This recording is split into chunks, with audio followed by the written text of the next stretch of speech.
Good morning, Davao, Mindanao. Good morning, North, South, East, and West. This is Gilbert Lopez Martije Katso.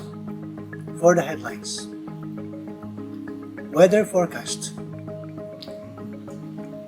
Southwest monsoon affecting the western section of southern Luzon and Visayas. Local news.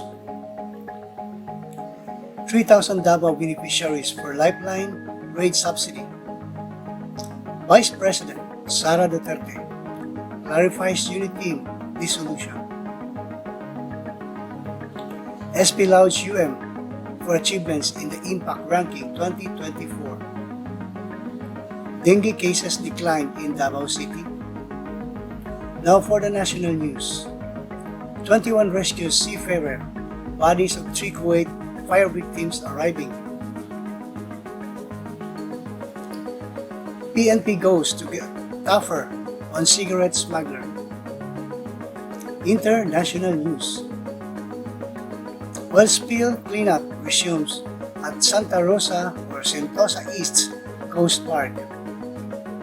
Live streamers in China welcome move to formally recognize their profession. Entertainment news. Ria Ataide announces pregnancy. Majority of likely voters do not trust news media. Sports news. Trillo, nobody remembers second place. Down 3-1, Mavs striving to make history against Celtics. Featured stories. The country where it's still 2016. Flourishing culture, the arts in the Philippines. Side stories and trivia. Did you know that Davao City is the largest city in the Philippines by land area?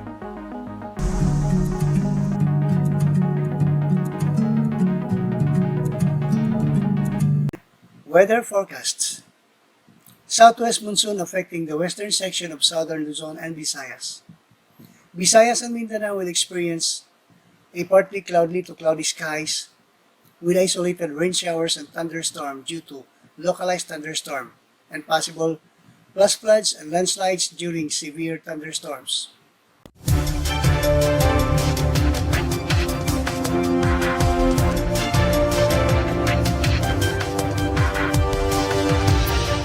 Local news. As of June 13, 2024, Davao Light and Power Company, in partnership with the Department of Social Welfare and Development, Davao Region or DSWD Davao, has provided a lifeline rate subsidy to approximately 3,000 beneficiaries. Fermin Edilion, head of Davao Light and Power Company's Reputation and Enhancement Department, announced during the Kapihan sa PIA on June 14, 2024, that there were 3,184 beneficiaries, with 3,073 being members of the Pantawid Pamilyang Filipino program, 4Ps. He emphasized that while the subsidy was initially for 4Ps members, benefited families from the marginalized sector. The lifeline rate subsidy is intended to assist our brothers and sisters who are members of the 4Ps and marginalized sector, helping them with their power utility payments through subsidized or discount based on their consumption, he said. He noted that the subsidy could cover up the 100% of eligible individuals' utility bills, urging those eligible to apply. He said that despite of significant number of 4Ps beneficiaries in Davao region, many did not apply due to factors such as not owning homes or being renters. Vice President Sara and Education Secretary Sara Duterte clarifies dissolution of unit team during the 126th Independence Day commemoration in Davao City. In a media interview On Wednesday morning, June 12, 2024, at Rizal Park, Duterte explained that she had a team-up with President Ferdinand Bongbong Marcos as unit team during the 2022 election. The unit team was our tandem during the 2022 election. And then, as the Bongbong Sara tandem after the election, we emerged victorious. We thank our countrymen for their support in 2022, she said. When asked if unit team will still exist after their win in 2022, Duterte responded, "No, we are not candidates anymore." Regarding the upcoming midterm election, Duterte mentioned she cannot speculate as she is not well versed with the candidates. Sangguniang Panglungsod lauds for achievements in the Impact Ranking 2024. The 20th Davao City Council honored the University of Mindanao for the achievements in the Times Higher Education Impact Rankings 2024, recognizing its commitment to the United Nations Sustainable Development Goals.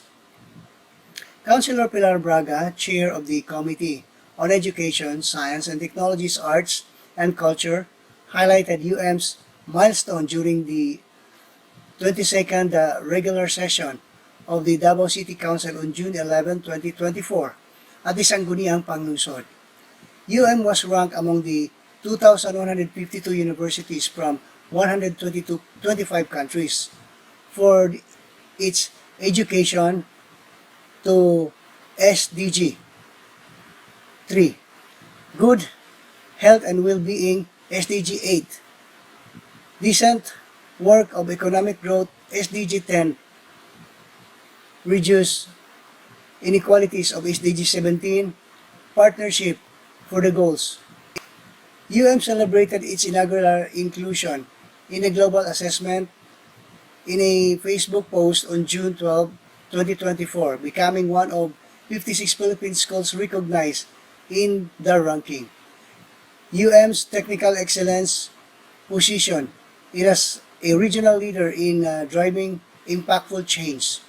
This momentous achievement amplifies role as a catalyst for sustainable development, propelling it toward a future marked by innovation and global relevance, stated. Dengue cases decline in Davao City. The Davao City Health Office, CHO, has reported a 21% or 21% decrease in dengue cases from January 1 to June 8, 2024. During the I Speak Media Forum on June 13, 2024, at the City Mayor's Office, CHO head Dr. Thomas Ababon said that the total number of dengue cases dropped to 1,954 from 2,486 during the same period last year. He noted that in June 2024, dengue cases fell to 40 compared to 144 in June 2023. He attributed this decrease of the efforts of the Tropical Diseases Prevention and Control Unit, which has been urging all barangays to form mosquito-borne disease task force to spread prevention measures. What we are doing in the office and the Tropical Division, I told them to teach the barangay, he said. The City Ordinance 0401-20 series of 2020, known as the Davao City Mosquito-Borne Diseases Prevention and Control Program, requires its barangay to create a task force for mosquito-borne diseases or disease prevention and control. From inquiries, each barangay to create a task force for mosquito-borne diseases prevention and control.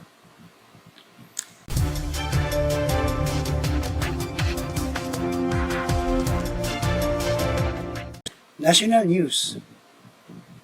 21 rescued seafarers' body of 3 Kuwait fire victims arriving Monday.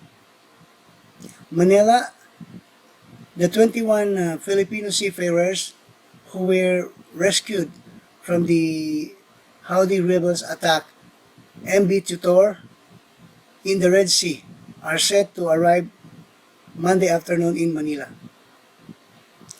In a statement Sunday, the Department of Migrants Workers (DWW) said to the sailors reached to the port in Manama, Bahrain, around 5:30 p.m.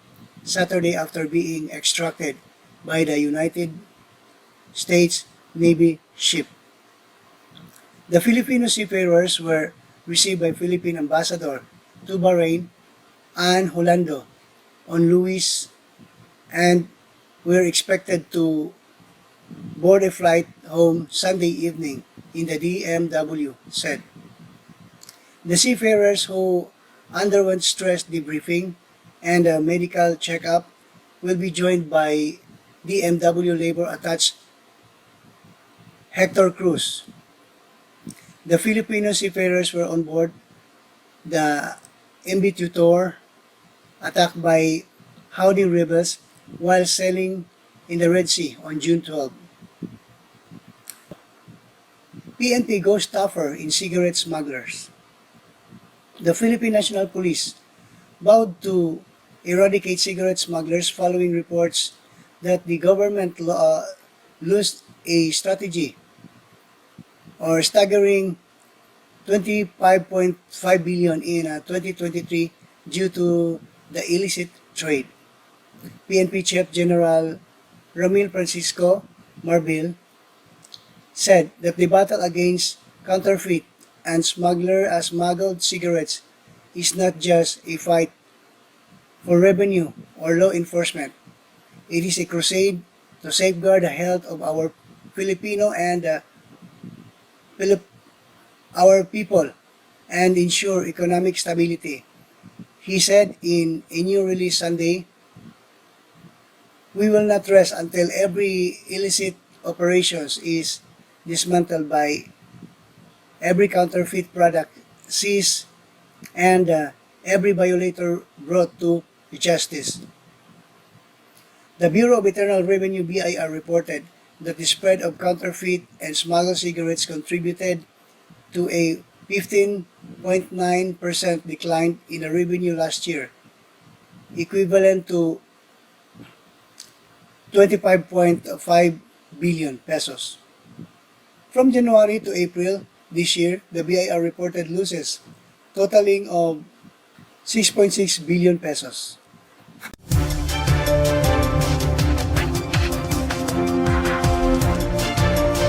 International news.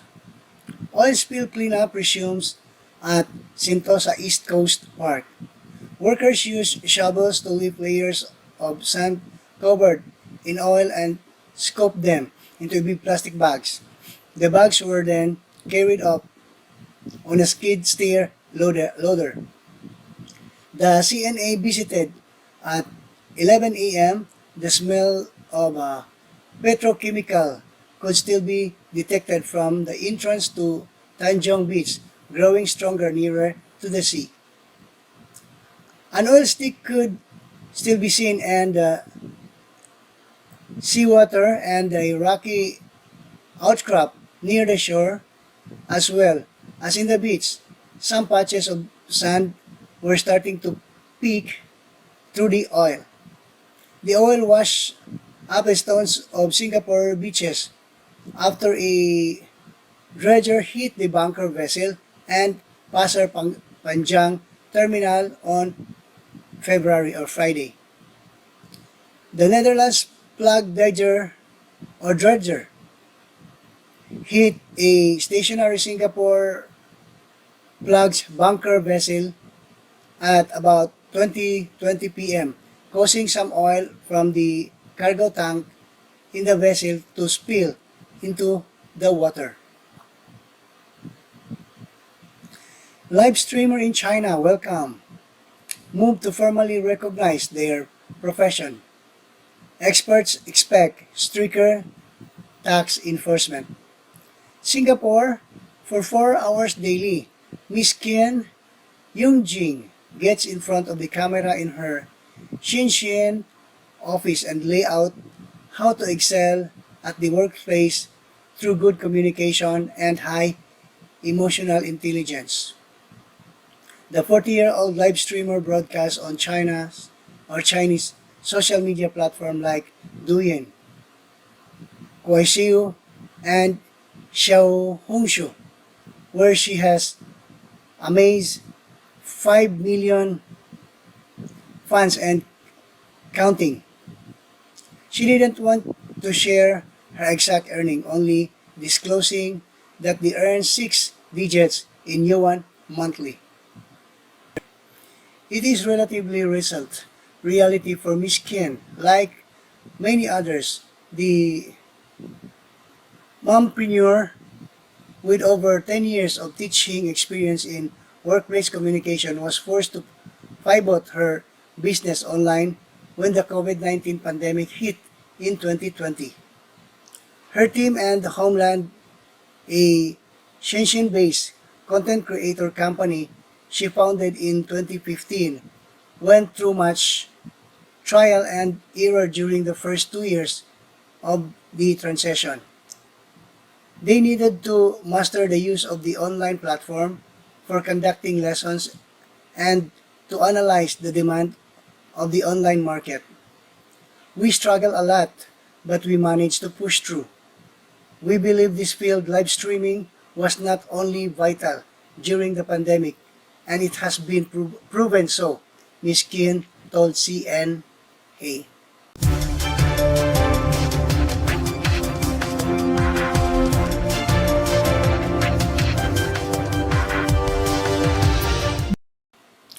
Entertainment news.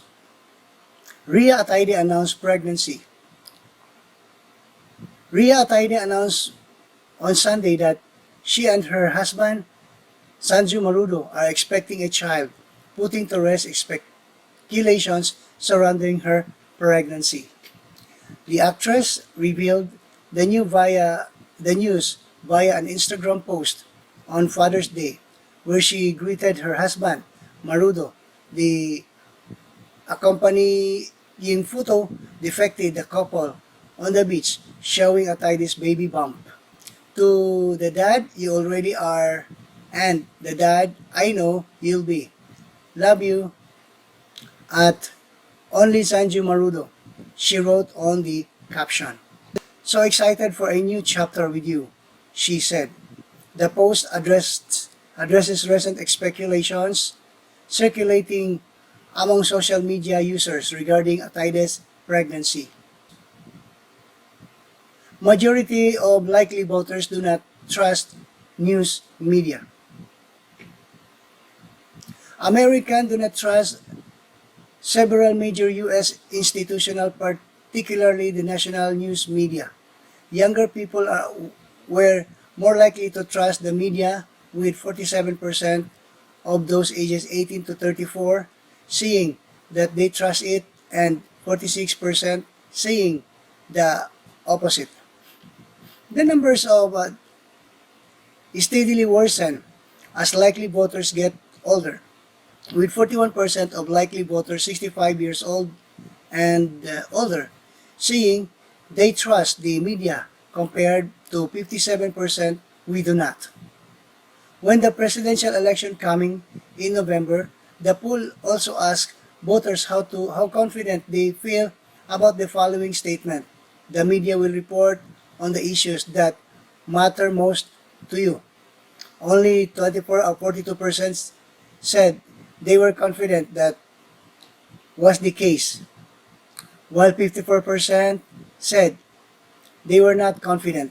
When asked whether the media will cover all candidates fairly, only 31% were confident the media would do so, while 65% were not confident.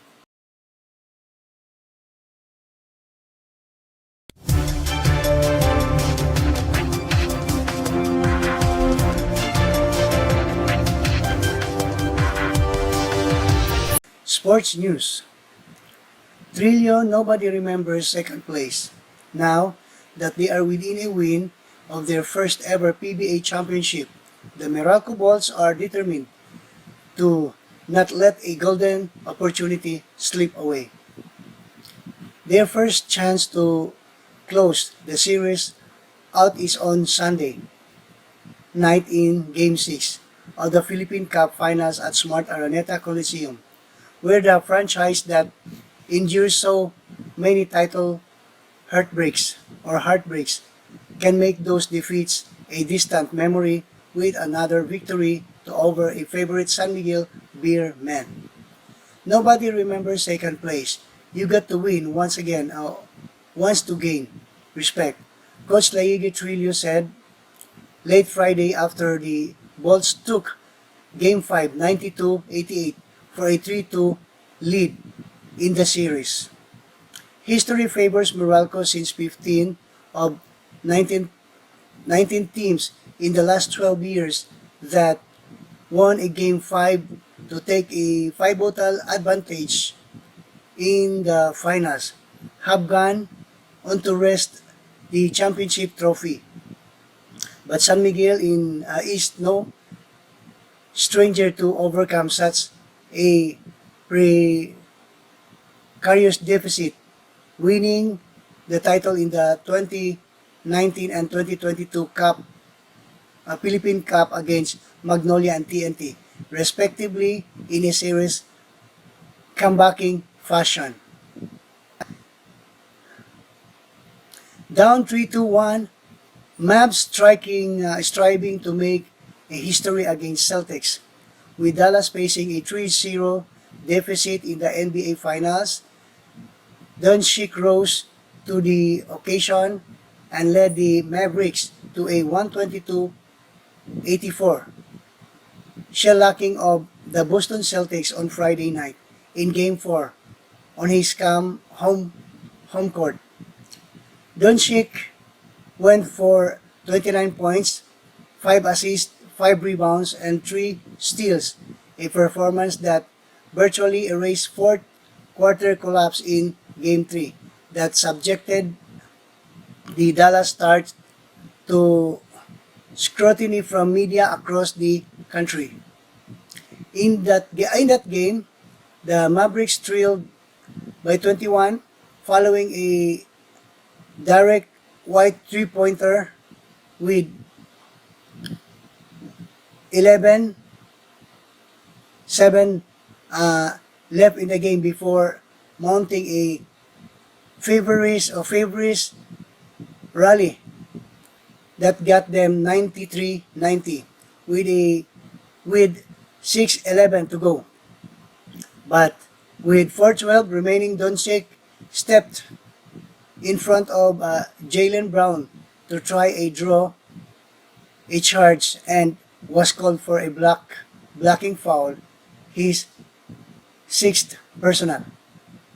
Dallas challenged the call, which stood, sending Doncic to the bench for the remainder of the contest. Doncic committed 4 of his fouls in the final quarter.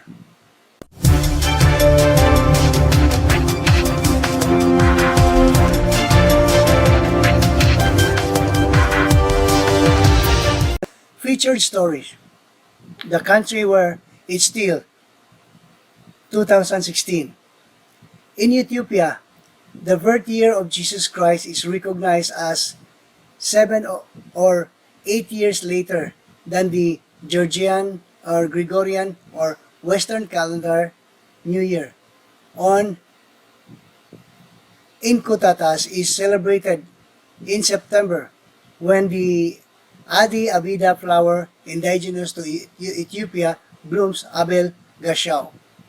Every September 11, Ethiopians will celebrate the end of the year and the beginning of another. However, when the East African country rings it in its new year in a few months, it will technically be 2017 according to the Ethiopian calendar.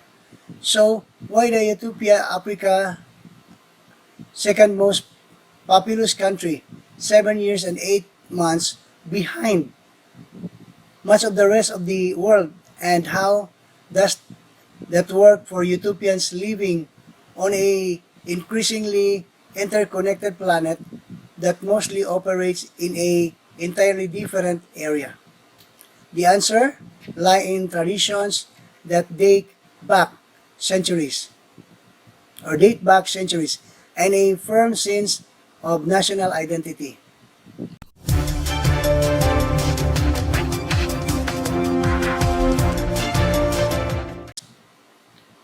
Flourishing culture, the arts in the Philippines. The Philippines is home to a myriad of indigenous cultures, each with its unique artistic tradition. One such example is the intricate art of weaving, which has been practiced for centuries by various indigenous groups. The vibrant color and intricate patterns of woven textiles such as tinalak of the Tibuli people and the Abel Iloco of the Ilocanos showcase the skills of creativity of the Filipino weavers. Traditional Filipino music is another integral part of the country's cultural heritage.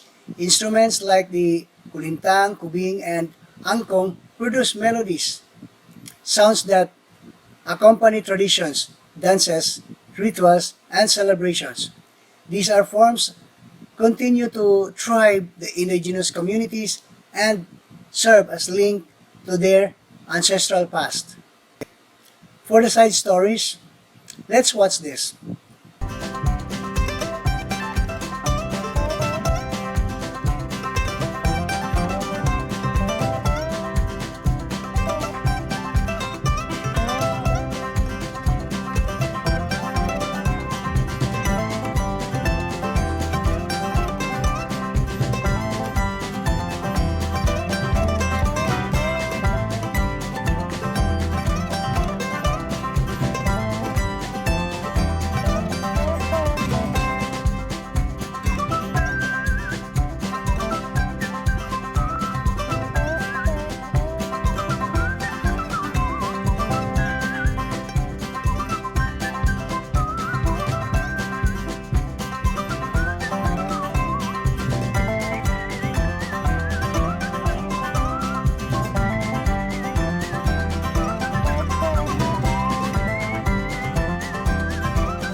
And for the trivia, did you know that Davao City is the largest city in the Philippines by land area? Davao City, officially the city of Davao, Cebuano dakbayan sa Davao, Hiligaynon dakbanwa sang Davao, Tagalog lungsod ng Davao, is highly urbanized city in the Davao region, Philippines. The city has a total land area of 2,443.61 kilometers or 943.48 square meters or miles, making it the largest city in the Philippines in terms of land area. It is the third most popular city in the Philippines after Quezon City and Manila, and the most populous in the Mindanao. According to the 2020 census, it has a population of 1,776,949 people. That's all our news for today. Please like, share, and subscribe, and click the bell button for you to be updated of the Pinoy Rabs or YouTube channel activity. This is Gilbert Lopez Martije Cacho. Good morning.